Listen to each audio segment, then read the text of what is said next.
সন্তানের উপার্জনের টাকা কি মা বাবার হাতে তুলে দিতে হবে? অনেক মা বাবা এমন আছে যারা মনে করে আমার সন্তান টাকা ইনকাম করে সব টাকা আমাকে দিবে। না, এটা ইসলামের বিধান নয়।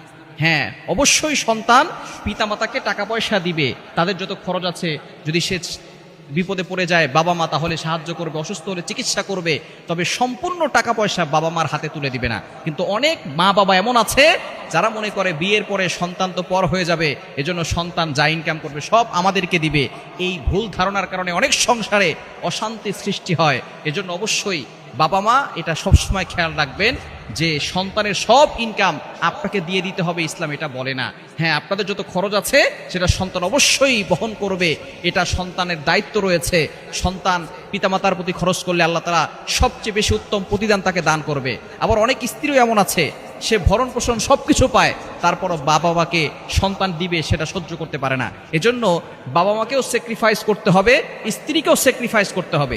স্ত্রী তার ভরণ পোষণের সবকিছু পাওয়ার পরেও তার স্বামী যদি তার বাবা মাকে দিতে চায়, তার ভাই বোনকে দিতে চায়, এটা তো অনেক বড় সওয়াবের কাজ। এজন্য স্ত্রীরা কখনো এই কাজে বাধা দিবে না, এ বিষয়ে আমাদেরকে সতর্ক থাকতে হবে।